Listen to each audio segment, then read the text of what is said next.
ఇలాంటి మరెన్నో వీడియోలు చూడడానికి like, share, subscribe and comment.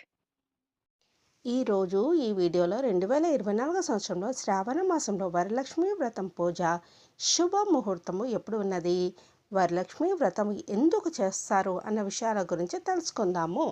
Varalakshmi వ్రతము దక్షిణ భారతదేశంలో ఎక్కువగా జరుపుకుంటారు. ఈ వ్రతాన్ని మహిళలు ఎంతో ప్రత్యేక శ్రద్ధలతో ఆచరిస్తారు.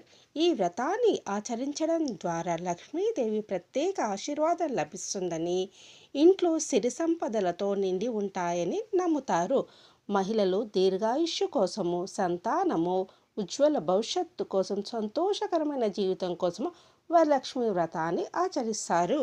ప్రతి సంవత్సరము శ్రావణ మాసము పౌర్ణమి తేదీ కంటే ముందు వచ్చే శుక్రవారం రోజున వరలక్ష్మి వ్రతాన్ని ఆచరిస్తారు. శ్రావణ మాసము సంపదల దేవత అయిన లక్ష్మీదేవికి అంకితం చేయబడింది. శుక్రవారం రోజు కూడా లక్ష్మీదేవిని పూజిస్తాం. కానీ శ్రావణ మాసం శుక్రవారం అంటే అమ్మవారికి ఎంతో ప్రీతికరము. శ్రీ క్రోధి నామ సంవత్సరము శ్రావణ మాసము వర్ష ఋతువు దక్షిణాయనము 16వ తేదీ ఆగస్టు 2024 శుక్రవారం రోజున వరలక్ష్మి వ్రతము జరుపుకుంటాము. వరలక్ష్మి వ్రతం రోజున శుభ ముహూర్తము సింహ లగ్న పూజా ముహూర్తము ఉదయం 5:57 నుంచి 8:14 వరకు ఉన్నది. వృశ్చిక రాశి పూజ ముహూర్తము మధ్యాహ్నము 12:50 నుంచి 3:08 వరకు ఉన్నది.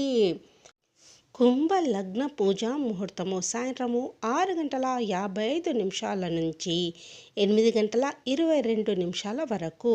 వృషభ లగ్న పూజా ముహూర్తము అర్ధరాత్రి 11:22 నుంచి 1:18 వరకు ఉన్నది. ఈ సమయంలో వరలక్ష్మి పూజ చేసుకుంటే చాలా శుభప్రదం మరియు మంగళకరము.